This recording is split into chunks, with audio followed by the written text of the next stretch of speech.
আজকে এই দুসাইদ কলেজের শিক্ষকদের সাথে মত বিনিময় অনুষ্ঠানে সম্মানিত সভাপতি, এই প্রতিষ্ঠানের অধ্যক্ষ মোহাম্মদ নাসিরউদ্দিন, উপস্থিত আমার প্রিয় শিক্ষক মণ্ডলী, রাজনৈতিক দলের নেতৃবৃন্দ, আমার পরিবার, মহিলা দলের নেতৃবৃন্দ, আসসালামু আলাইকুম। আমরা অনেকক্ষণ ধরে এখানে আছি, এতক্ষণ হবে ভাবি নাই, কারণ আমাদের বাসায় আবার অনেককে আমি 2টার সময় টাইম দিয়ে দেখছি। কয়েকটি কথা উঠেছে, তারপরে আমি সংক্ষেপে এগুলো উত্তর দেওয়ার চেষ্টা করছি। আমি জানি না, একজনকে দায়িত্ব দেওয়া হলো স্কুলকে, কলেজকে রক্ষা করার জন্য।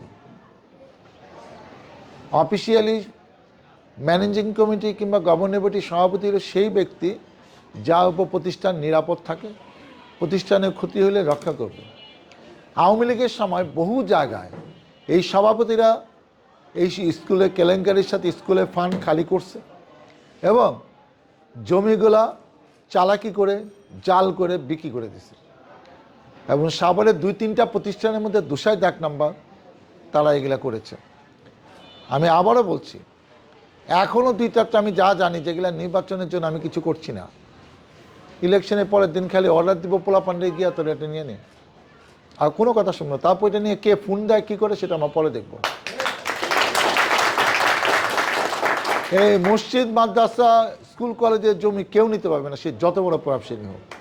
এবং আমি বলেছিলাম আমার দলের লোকজন ওদেরকে শেল্টার দেওয়ার কোনো চেষ্টা না করে। এটা আল্লাহর তরফ থেকে গজল নাজিল হবে। যারা কষ্ট করে জমি দিছে, টাকা দিয়ে প্রতিষ্ঠান বানাইছে, এটা পাবলিক স্কুল, পাবলিক কলেজ, সাধারণ মানুষের ছাত্রছাত্রী ছেলে মেয়ের এখানে পড়াশোনা করে, আর সেই সম্পন্ন লুণ্ঠন করবে। তোদের 14 গোষ্ঠী আওয়ামী লীগে কেউ বলতে পারবে না যে কেউ শিক্ষা প্রতিষ্ঠান বানিয়েছে। ঢাকা 19-এ কেউ নাই, কেউ বলতে পারবে না যে আমি এনে প্রতিষ্ঠান বানাইছি। যারা বড় বড় নেতা, তারা সম্পদ হরণ করবে, লুণ্ঠন করবে, এটা আমরা এখন আর মানতে দেবো না। তারা দিশত জাগো আজাইরা টাকা আছে, হিরোইন বেচার টাকা, তারা জমি কিনছে, তাদের টাকার কোনো মায়াও নাই। তারা নিয়ে নিলে একটা টু শব্দ করবে না, এটাই আমার ধারণা। আমরা সময় মতো এটা প্রতিষ্ঠানের অনুকূলে আমরা দখল নিয়ে নেব, এতে কোনো সন্দেহ নেই। পড়াশোনা নিয়ে একটা কথা বলতে চাই। দীর্ঘদিন আমাদের দেশে একটা বিতর্ক আছে, ডিম আগে না মুরগি আগে, এটা চলছে। একটি সেমিনারে বই নিয়ে, যেহেতু আমি লেখালেখি করি, আমার 16টা বই আছে, আলোচনা হচ্ছে। এখানে অনেক পাঠকরা আসছে, প্রকাশক আসছে। পাঠক আর প্রকাশকদের মধ্যে একটা দ্বন্দ্ব আছে। দ্বন্দ্বটা কি? পাঠককে জিজ্ঞেস করছে সাংবাদিক যে আপনি বই পড়েন না কেন? সে বলছে ভাই বইয়ের দামটা তো কম, আর বইয়ের দামটা তো অনেক বেশি। এই বইটার দাম 500 টাকা। 500 টাকাতে আমি বই না কিনে আমি অন্য কিছু কিনবো। এই বইটার দাম যদি কম হয়, নাগালের মধ্যে 100 টাকা, 150 টাকা, 200 টাকা, তাহলে আমি চিন্তা করব। প্রকাশককে জিজ্ঞেস করছে ভাই আপনি বই কম দামে ছাড়েন না কেন? ভাই আমি যা ছাপাই 300 কপি আমার ছাপাইতে হয়, নাহলে বইয়ের দামটা অনেক বেশি হয়ে যায়। সেই বই আমি 1 বছরও বিক্রি করতে পারি না। পাঠক তো বই পড়ে না, একই দ্বন্দ্ব। বইয়ের দাম বেশি দিয়ে পাঠক পড়ে না, পাঠক পড়ে না দেখে প্রকাশক দাম কমাইতে পারে না। এখন আপনারা শিক্ষককে যে কথা বললেন যে এখানকার এলাকাবাসী ভালো স্টুডেন্ট দেয় না, কেন দিবে? তারা মনে করে আমার অন্য একটা স্কুল থেকে আমার ছেলে কিংবা মেয়ে A+ পেয়েছে, দুসাইদ কলেজে দিলে A+ নাও পেতে পারে, তাদের সে আস্থাটা নাই। তো সেজন্য তো ভালো ভালো স্টুডেন্ট এখানে ভর্তি হচ্ছে না, সেজন্য বেশি স্টুডেন্ট এখানে ভর্তি হচ্ছে না। এটা কেন খারাপ? 2টা কারণে। প্রথম খারাপ হলো এটা ম্যানেজমেন্ট খারাপ। এটা তো পরীক্ষিত, এটা নিয়ে তো কোনো প্রশ্ন করার দরকার না, আমি সামনেই বলতে পারি এটা বাজে ম্যানেজমেন্ট ছিল। সভাপতি, প্রিন্সিপাল সবাই মিলে এটা ভালো ম্যানেজমেন্ট করতে পারে নাই। এখন নাসি হয়তো মন খারাপ করে করবে, আমি কি করব? আওয়ামী লীগের দাপটে, সভাপতির দাপটে যারা আমারে চাকরি দিছে তাদের উপর চোখ তিলা কথা বলার ক্ষমতা কি আমার আছে? তো উনি ওই নৌকা বাইয়া গেছে। এখন ভালো ম্যানেজমেন্ট ছিল না। সেকেন্ড হলো শিক্ষককে কি 15-20 বছরে যে শিক্ষককে আমি চিনতাম, সেই শিক্ষককে এখন আন্তরিকভাবে আগের মতো লেখাপড়া পাঠদান করে? তারপরে তো স্কুল কলেজ দ্বন্দ্ব তো আছেই। হ্যাঁ, কলেজ হলো বাইরের টিচাররা, স্কুল হলো লোকাল টিচাররা। এই দ্বন্দ্ব আরও অল্প কিছুদিন থাকবে, 50-100 বছর থাকবে, আমি হয়তো বাঁচবো না। দ্বন্দ্ব থাকবে, দ্বন্দ্বের মতো, সমস্যা কি? কিন্তু এই মধ্যে যদি পাঠদান কার্যক্রমটা ঠিক থাকে। আর আজকাল হয়েছে কি, আপনি পাঠদান শুধু করতে হবে। ক্যাডেট কলেজ তৈরি হয়েছে কেন জানো? আমাদের মতো অলরাউন্ডারদের বানানোর জন্য। আপনি খালি লেখাপড়া শিখাইতেছেন, অন্য কাজ তো করলেন না। ওই ছেলেটা, ওই মেয়েটা যেটা প্রতিভা আছে, সে ভালো গান গায়, ভালো খেলে, ক্যারাম বোর্ড খেলে, দাবা খেলে, ফুটবল খেলে, তাহলে তো আপনার সুযোগ দেন না। এটা মেন সমস্যা কি, আপনারা যদি এই ধরনের প্রতিষ্ঠানের সামনে বৈশাখ কোনো স্কুলে দেখতেন, তাহলে নাসির চিন্তা করতেন না, না এটা বানাইতে হবে, আমি এটা 30 বছর আগে করছি। তো আপনারা কিছু শিখাই সাথে এখানে কিছু ইম্পোজ করতে হবে, অ্যাপ্লাই করতে হবে, কাজে লাগাইতে হবে। আমি ক্যাডেট কোর্স থেকে দেখে সেগুলো অ্যাপ্লাই করতেছি, কারণ আমি শিক্ষাটা তো 80 সালে ইন্টারমিডিয়েট পাস করছি। ক্যাডেট কোর্স শিখে আসছে, কোনো কিছুতে নো বলা যাবে না। মানে কি, ভাই আসেন নামাজ পড়ি চলেন, ভাই ফুটবল মাঠে যাইতে হবে চলেন, ভাই মিলাতে শরীর আসেন, ভাই কিছু বলেন, কোনো নো বলা যাবে না। এটাকে বলে অলরাউন্ডার। ক্রিকেটে অলরাউন্ডার হলো যে ব্যাট করে, বল করে, দুইটা ভালো করে, সে অলরাউন্ডার। ক্যাডেট করে যে তৈরি হয় পড়াশোনার জন্য, জীবনের জন্য কাজে লাগে, যে তুমি অনেক জাপা। আমাদের শিক্ষা দিচ্ছে কি, তুমি জীবনে 50টা জায়গায় প্রতিযোগিতা হবে, পড়াশোনা প্রতিযোগিতা, চাকরির প্রতিযোগিতা, প্রমোশনের প্রতিযোগিতা, অন্য কোনো জায়গায় যাবা সেখানে প্রতিযোগিতা, ব্যবসা করবা সেখানে প্রতিযোগিতা। জীবনে সব প্রতিযোগিতা জেতার দরকার নেই। 80% জিতলে ইউ আর সাকসেসফুল ম্যান। এইটা আমার আছে। এর জন্য আমি কি রাজনীতিতে সব কিছু পাইছি, অনেক কিছু পাইছি, অনেক কিছু হারাইছি, অনেক কিছু সামনে পাবো, এর মধ্যে আমার চলতে হবে। বেশিরভাগ ভালো জিনিসগুলো পাইলে আমি সাকসেসফুল ম্যান। তো সেই জিনিস আমি ক্যাডেট কোর্স থেকে শিখছি। তো এইখানে কিছু করতে হলে আপনাদেরকে স্যাক্রিফাইস না করলে এই কলেজকে আপনি দাঁড় করাতে পারবেন না। কলেজটা ব্যাকফুটে পড়ে গেছে, মানুষ এটাকে একটা ভালো প্রতিষ্ঠান হিসেবে মনে করে না। এইটার জন্য প্রিন্সিপাল একা পারবে না, বাইরে পারতে হবে। আমরা একটা যোগ্য প্রিন্সিপাল যদি বাইরের থেকে এনে দিতে পারি অন্য জায়গায়, তাইলে কলেজটা আবার নতুন করে হইতে পারে। কারণ প্রতিষ্ঠান প্রধানের হাতে 80% ডিপেন্ড করে, যত কথাই বলেন। যেসব প্রতিষ্ঠান গিয়ে দেখেন না শীর্ষ জায়গা প্রিন্সিপাল কি, কমিটির সাথে তর্ক করে, সভাপতি আমি এটা পারবো না, মুখের উপর না করে দিচ্ছে। সে আমলে কিনা তো স্যার বাদ দেন, আমার পদত্যাগপত্র নিয়ে আনেন, কিন্তু এই কাজ আমি সাইন করবো না। এবং যারা এরকম গাছ দেখায় তাদের কিছুই করতে পারবেন না, আপনি শিওর। আমি বলে দিলাম, যে গাছ দেখায় চলবে যেন আমি এটা করবো না, যার সুনাম আছে, যারা টিচাররা যার পক্ষে, স্টুডেন্টরা যার পক্ষে, তার এই কমিটি কিচ্ছু করতে পারবে না, আমি বলে দিলাম। ডাটে ফাটে চলবেন, যোগ্যতা অনুযায়ী চলবেন, কিছুই হবে না। আপনি যদি কোনো করে চলেন যে না সভাপতি যা বলে রাতে অন্ধকারে কইছে, আমি রাতে অন্ধকারে সাইন করে দিলাম, তাহলে আপনার শোনাবো হবে না, আপনি বিদায় নেবেন, আপনার সম্মানও থাকবে না। তো যাই হোক, আমি চাই এই যেটার সাথে আমার এই এলাকার সাথে জয় অনেক কিছু বলছে, এটা আমিও জানি, আমার বইতেও লিখেছি যে এই প্রতিষ্ঠানের একটা ক্রুশিয়াল মোমেন্টে আমার বাবা দায়িত্ব পেয়েছিলেন। 44-এ স্কুল হয়েছে, জুনিয়র স্কুল, কিন্তু তারপরে এটা নিয়ে একটা ক্রাইসিস ছিল, যেটা 68 সালে সে বললো, আমি জানতাম না সালটা, যে এটা একটা মহল সেটা যাতে না হয় সেই চেষ্টা করছিল। তখন আব্বা হাতে দায়িত্ব পড়ছিল দুসার স্কুলকে রক্ষা করার জন্য, এবং তিনি রক্ষা করেছেন। তো আজকে এই এলাকার সৌভাগ্য, একটা প্রাইমারি স্কুল, একটা হাই স্কুল, একটা কলেজ একই চত্বরে, এবং সে এইটা মানে শ্রেষ্ঠ উদাহরণ। প্রাইমারি স্কুলে পড়ছে, হাই স্কুলে পড়ছে, কলেজে পড়ছে, জহির। আজকে এটা ভালো লাগা। আজকে আমি ধন্যবাদ জানাই শহীদ স্যারকে, যে পিঠা উৎসব, সে বললো স্যার 11 তারিখে এটা বন্ধ হয়ে যাবে, তো এইটা তার আগে এটা করলে ভালো হবে। এখন স্কুল কলেজকে আমি স্কুল কলেজের ফ্লেভার নিয়ে চলতে চাই, ওইটার মধ্যে আমি পলিটিক্স আনতে চাই না। এটা আমি 21 বছর 20 বছর আগেও করছি। এটা স্কুলের অনুষ্ঠান কলেজে থাকবে, বাইরে কিছু লোক থাকবে, বাইরে বেশি লোক আসলে তার স্কুলের মজাটা থাকবে না, কলেজের মজাটা থাকবে না। আজকে যদি 2000 লোক থাকতো, এই স্টুডেন্টদের কোনো গুরুত্ব থাকতো না, এইভাবে তারা ছবি তুলতে পারতো না, এত কাছে আমাকে পাইতো না। তো এটা আমার মাথায় আছে। অনুষ্ঠান কম হোক, তাতে গুরুত্ব কম না, কারণ অনুষ্ঠানে কমের মধ্যেও একটা মজা, আনন্দ, আন্তরিকতা আছে। কালকে আমি অনেক জায়গায় ভোট চাইছি, মানে আমার কাছ থেকে ব্যালট পেপারটা নিচ্ছে না, আমার ওই লিফলেটটা নিচ্ছে না, মানে নেগলেক্টেড ভাবে, পারলে বাহাত দিয়ে নাই। তারপর আমি যেমন বলি আমি বিএনপি প্রার্থী, ডাক্তার সাহেব হ্যাঁ দাঁড়ায় উঠা, স্যার তখন 2 হাত পাই, তো আমার কাছে লিফলেট নেন। তো এইটাও একটা পরীক্ষা। কালকে আমি 3 জায়গায় ভোট চাইছি, এক জায়গায় 15 মিনিট, এক জায়গায় আধা ঘন্টা, এক জায়গায় 1 ঘন্টা। আমার সাথে 2 জন ছিল লিফলেট দেওয়ার জন্য, কেউ ছিল না। এটা আমার দেখা দরকার যে আমি এটা পারি কিনা।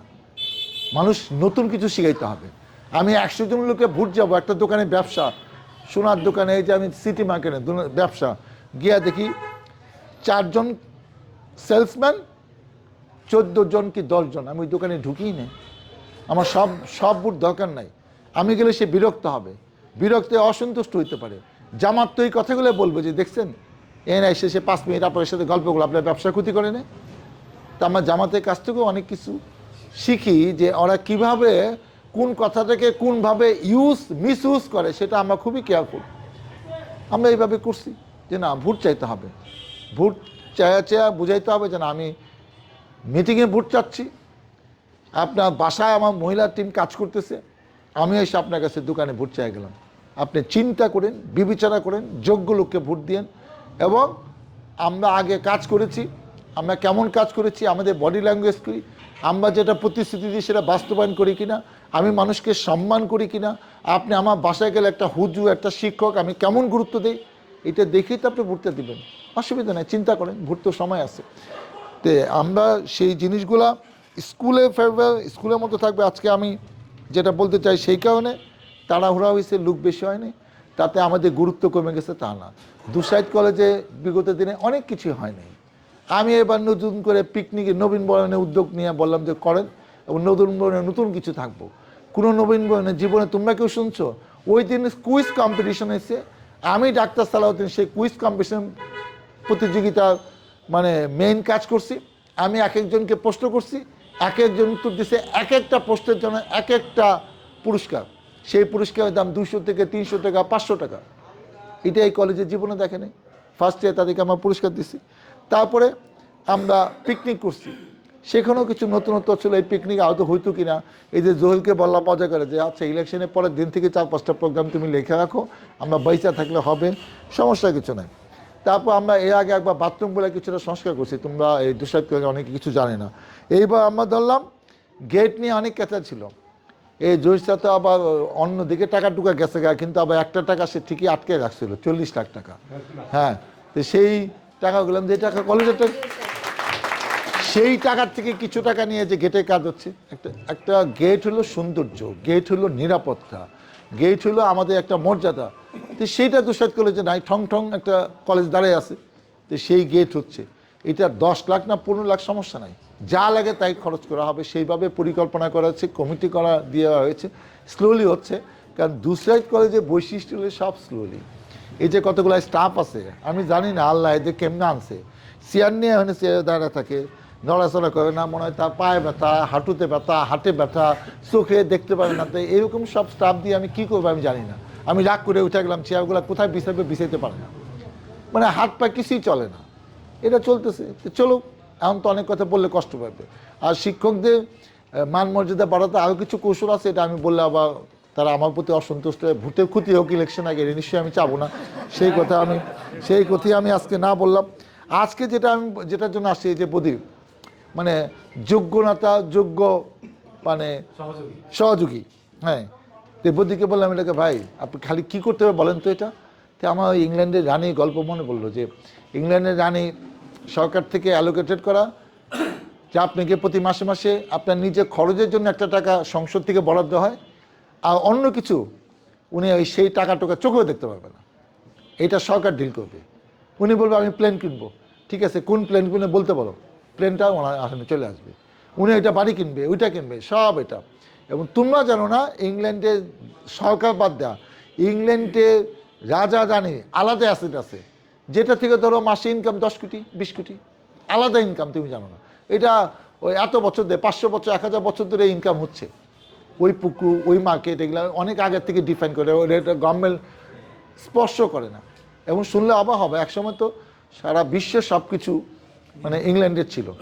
এখনও কানাডার রাষ্ট্রীয় প্রধান ইংল্যান্ডের রাজি, এখনও অস্ট্রেলিয়ার রাষ্ট্রীয় প্রধান ইংল্যান্ডের রাজা, এখনও এটা চলছে। এবং তারা ওইরকম করে, সংবিধান হলে তার সিগনেচারে পাঠায়, সে সিগনেচার করে দেয়। ওই একদম ওই দেশে গিয়েও ইংল্যান্ডের রাজা বসে থাকার দরকার না, কিন্তু অফিসিয়ালি সে কিন্তু দায়িত্ব। আমি একবার ইংল্যান্ডে মিউজিয়ামে গেছিলাম, ব্রিটিশ মিউজিয়াম। এটা সবচেয়ে বড় কিনা জানি না, অন্যতম একটা মিউজিয়াম, যেটা যদি ঠিকভাবে দেখতে হয় 2-3 দিন লাগবে। তো গিয়ে আমি দেখলাম, পরে আমি বললাম যে এই প্রথম কোনো মিউজিয়ামে দেখলাম কোনো টাকা পয়সা নেয় না। যদি টাকা পয়সা নিত মিনিমাম 100 পাউন্ড নিত, 16,000 টাকা পার পার্সন। পরে আমি খোঁজখবর নিয়ে বললাম যে ভাই ব্রিটিশরা করছে কি এই জিনিসগুলো মিউজিয়ামে যা যা আছে একসময় ওই যে বলে না ব্রিটিশের সূর্য অস্ত যায় না, বেশিরভাগ দেশ তো ব্রিটিশের শাসন করছে, আস্তে আস্তে দেশ সব ছেড়ে দিছে। যখন যেটা ছেড়ে দিছে ওই দেশে ভালো ভালো জিনিসগুলো মিউজিয়াম থেকে তুইলা সব এখানে এনে জমায় রাখছে। তার মানে 80% জিনিস সব চুরি করা, সারা বিশ্বের দামি দামি সব জিনিস। এই যে আমাদের কোহিনূর ইংল্যান্ডের রানী ম্যাথাকৃতিতে ছিল, এটা তো আমাদের মুঘল সাম্রাজ্য, এটা ছিল। এটা যখন বিক্রি হয়ে গেছে, এখান থেকে ছিনতাই করে নেই, গ্যাঞ্জামের মধ্যে এটা যখন হ্যান্ডওভার হয়ে গেছে, তখন তাদের কাছ থেকে নিয়ে আসি মিউজিয়ামের সাথে রাখছে, মিউজিয়াম থেকে রানীকে দিয়ে দিয়েছে। ওরা ওই যে অন্যায় করছে, অপরাধ করছে, ওইটার জন্য জনগণের কাছে গোপনে দোয়া চায়, মাপ চায়, যে আমরা অনেক অন্যায় করছি, মাফ করে দে, তোর কাছে টাকা নিলাম না, তো মাগ না, দেখ দেখে আমাদের নিয়ে দোয়া করে। এটা হলো আমার ওপিনিয়ন, এটা কেউ ইংল্যান্ডে কেউ স্বীকার করবে না, কিন্তু ওরা কোনো টাকা পয়সা নেয় না, যান দেখেন গিয়ে, সমস্যা নেই। এটা একমাত্র মিউজিয়াম পৃথিবীতে, কোথাও সব জায়গায় টাকা, $100 $50 ছাড়া আপনি ঢুকতে পারবেন না। তো সেই যে বললাম যে আমাদের আসলে স্ট্র্যাটেজি থেকে আমরা প্রতিষ্ঠার মধ্যে চলবে। এই যে একটা টেবিল জিরাবো কলেজে আমরা কত আগে করছি আমার মনে নাই, এই কয়েকদিন আগে আবার সেই ওইটা সেই বদিলি করে দিছে। ওই টেবিল বানাইতে মনে হয় 2.5 লাখ না 3 লাখ টাকা দিয়ে শুধু টেবিলটা করা হয়েছে। তো আমরা চাই একটা টিচার একটা জায়গায় বসতে পারবে না, এটা বসতে তো ভালো লাগে, তখন মনে হয় না ঠিক আছে ক্লাস থেকে আসতে লেকচার দিব না, ফাটাই ফেলবো। ভাঙ্গা চেয়ারে ভাঙ্গা টেবিলে বসতে কিছু ভাল লাগে না। কয়দিন আপনার চাকরি, আপনার সম্মানটাই থাকলো না, আপনি এখানে মর্যাদা পেলেন না, আপনাকে স্টাফটা গুরুত্ব দিচ্ছে না।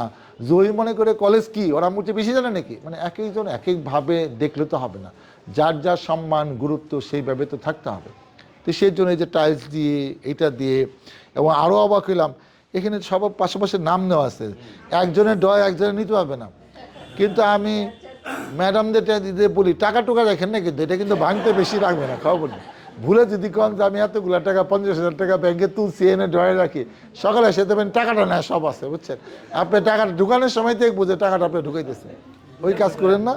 হ্যাঁ, বইটাই এক একজনের জন্য কয়টা করে, হ্যাঁ একটা ছোট একটা বড়, ঠিক আছে।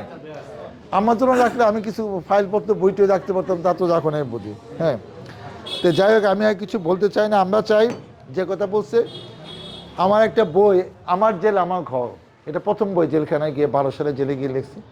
ওইটা একটা ইংলিশ, আমেরিকা গিয়ে অনেক বলে আঙ্কেল আপনার কাছে ইংলিশ বইটা আছে, ওরা বলতে পারে কিন্তু পড়তে পারে না। তো অনেকে পরিচিত জনরা ইংলিশ বই চায়, ওইটার জন্য আমি একটা ইংলিশ মানে ট্রান্সলেট করছিলাম, অনুবাদ করে লিখছিলাম, জেল মাই হোম। এখন এটা বলতেছে দুসাইড মাই হোম। তো এখানে তো অনেক কিছু স্বপ্ন আমার আছে আগামী দিনের জন্য। হ্যাঁ, খালি জয় করে স্যার, আপনার স্বপ্নটা কলেজ থেকে একটু স্কুলের দিকে যদি যাইতো তাহলে আমার আত্মাটা শান্ত পাইতো। আপনি খালি কলেজ লইয়া থাকেন, এইটা ওই আপনার বাবার যে প্রতিষ্ঠান ওইটার দিকে একটু এখন হাত দিয়ে। আচ্ছা, স্কুলটাকে আমাদের দেখতে হবে, এটা ভুললে হবে না। এবং লাইব্রেরিতে যে পর্দা, হোয়াইট ওয়াশ সব কিছু ঠিক আছে। আমরা এই মাঠটাকে ঠিক করছি, এই মাঠে গত বছরে খেলা হয়েছে, এইবারও সামনে পারলে আমরা খেলাধুলা আয়োজন করব। এবং ওখানে একটা বই আছে আলমারিতে, আমার নিজের লেখা 16টা ক্যাটাগরি 53টা বই এখানে কিন্তু আছে। এখন অনুরোধ করবো স্কুলের ছাত্রীরা পড়ে পড়ুক, টিচাররা 2-4 জন পড়লে সে বলতে পারবেন যে না বইটা খারাপ না পড়ো। এখানে জেলের বই আছে 3টা, এখানে আমার আত্মজীবনী আছে, আমার বাবার জীবনী আছে, তারপর আমার ভ্রমণ কাহিনী আছে। আমি অনেক দেশ ভ্রমণ করছি, 30টা দেশে, শত শহরে গেছি। এখানে 8-10টা ভ্রমণ বই আছে, আপনারা পড়েন। আজকে আমি বলি, আমার ওই একসময় লায়েন্সের গভর্নর ছিলাম, এখন আমি রাজনীতি করি, আমি ওই জাহাঙ্গীরনগর সিনিয়র আমি 14টা প্রতিষ্ঠানে ছিলাম, অনেক জায়গায় অনেক কিছু করছি। আমার লেখালেখি ব্যাপারটা এলাকাবাসী গুরুত্ব দিচ্ছে না।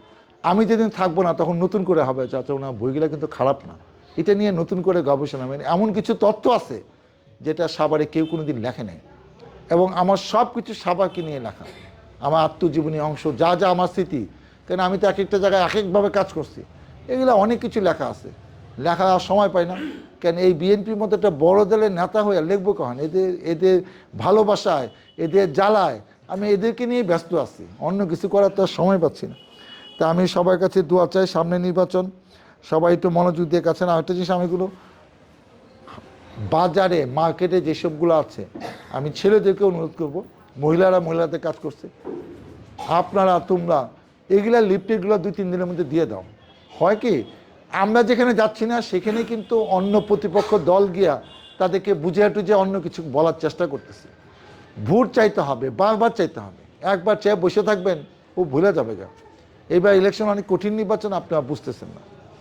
এবং আমরা গুণগত কিছু পরিবর্তন করব, যেটা বাংলাদেশের মানুষ এবং আমি শিওর আমাদের প্রিয় নেতা তারেক রহমানও মানে সেই চিন্তা আছে, সেটা আমরা জানি না। আওয়ামী লীগ যা যা করছে তা কিছুই হবে না, আমি খালি বলে দিলাম। আওয়ামী লীগ যা যা করছে মানে এই যে মাদক ব্যবসা, শেল্টার দেওয়া, এই যে ইট বালি সিমেন্ট গিলের ব্যবসা, এইগুলা বিএনপি লোকেরা করতে পারবে না, আমি বলে দিলাম। বিএনপি এমন একটা সংগঠন হবে ইনশাআল্লাহ তারেক রহমানের নেতৃত্বে, যেটা আমরা আমাদের নেতাকর্মীরা চিন্তা করতে পারতেছি। আওয়ামী লীগ যে স্টাইলে চলছে, আমার যোগ্যতা নাই, কিচ্ছু না, আমি শিক্ষা প্রতিষ্ঠানের ধারে কাছে ছিলাম না, ও সভাপতি প্রশ্নে ওঠে না। যে যোগ্য, যাকে টিচাররা চায় তাকে বানানো হবে, যে কোনো লোক চাইলে হবে না, সে যে যত বড় পদে হোক। সে শিক্ষা বান্ধব হইতে হবে, শিক্ষক বান্ধব হইতে হবে। সেরকম লোককে আমরা দেখে দেখে সেই সব জায়গায় বসাবো, যাতে কোনো কমপ্লেন না হয়। দল ক্ষমতায়, আমরা এলাকায় দায়িত্ব পেলাম কিন্তু ভালো কিছু করতে পারলাম না, তাহলে এরপরে আমাদেরকে ভোট দেবে কেন মানুষ? তাহলে আওয়ামী লীগে যেভাবে পতন হয়েছে সেরকম পতনের অপেক্ষায় আমরা থাকবো? এটা হবে না। 1500 ছাত্র জীবন দিছে, 25,000 পঙ্গু হয়েছে, আহত হয়েছে, তাদের পরিশ্রম, রক্ত, এগুলা কোনো কিছু বৃথা যাবে না। নতুন বাংলাদেশ হবে, এটা শিওর থাকেন, এতে কোনো সন্দেহ নেই। এবং সেটা আমাদের প্রিয় নেতার নেতৃত্বে হবে। পরিশেষে আমি আমার দেশনেত্রী বেগম খালেদার জন্য আবারও দোয়া চাচ্ছি। খালি দোয়া তো আমরা করলে হবে না, আপনারা 5 ওয়াক্তের নামাজ পড়েন, আপনাদের প্রতি ওয়াক্তের নামাজে, প্রার্থনায়, দোয়ায় ম্যাডামকে অন্তর্ভুক্ত করেন। কারণ এই মুহূর্তে দেশের জন্য, মানুষের জন্য, দলের জন্য এরকম নেত্রী খুব প্রয়োজন। সে আপোষ করে নাই এবং তাকে সবাই জানে উনি একটা ভালো মানুষ। উনি কোনো ব্যাপারে বাড়াবাড়ি করে নাই, কারোর বিরুদ্ধে প্রতিহিংসা করে নাই, কারোর বিরুদ্ধে কিছু বলেও না। শেখ হাসিনা এত কিছু করছে, তাকে সাংবাদিক দেওয়া একাধিকবার ইন্টারভিউ নেওয়ার চেষ্টা করছে, উনি কথাই বলে না যে না এগুলো নিয়ে বলার কিছু নাই। উনি যা করেছে ওনারটা দেখবে আল্লাহ, আমি বলবো না। এরকম মানুষ আমরাও এত এরকম হইতে পারিনি। অতএব আমাদের নেত্রী বেঁচে থাকুক, উনি দুনিয়াতে থাকা অবস্থায় দেখে যাক ওনার স্বামী হাতে গড়া দল 1 সেপ্টেম্বর 78 সালে যে দল হয়েছে, প্রতিষ্ঠা লাভ করছে, তা হাঁটি হাঁটি পা পা করে ম্যাডাম 3 বার দলকে নেতৃত্ব দিয়ে ক্ষমতায় এনেছে। ইনশাল্লাহ এইবারও ম্যাডামের কারণে, তারেক রহমানের কারণে জনগণ ভোট দিয়ে আবার রাষ্ট্র ক্ষমতায় আসবে। আমরা এমন দেশের জন্য, মানুষের জন্য আমরা কিছু করতে চাই। দুঃসাহিত আমার বাড়ি, এখানে কি কি করবো সব কথা আজকে বলার দরকার নেই। বৃক্ষ তোমার নাম কি, ফলে পরিচয়, আমরা কাজ করে দেখিয়ে দিব। আওয়ামী লীগ যেটা মুখে মুখে বলছে দিলাম 3 লাখ 5 লাখ, জুতার তলিক হয়ে গেছে, টাকা কিন্তু আসে নাই। টাকা পারলে লয়ে গেছে গা, নাসির কিনিছে ইলেকশনের পরে কইছে, এখন আর কইস না মানুষের সামনে। আপনারা ভালো থাকেন, সুস্থ থাকেন, আপনাদের জন্য যেন আমি কিছু করতে পারি, প্রতিষ্ঠানের জন্য, এলাকা মানুষের জন্য। মহান আল্লাহ তাআলা আমাকে যেন সেই তৌফিক দেয়। আল্লাহ হাফেজ। বাংলাদেশ জিন্দাবাদ।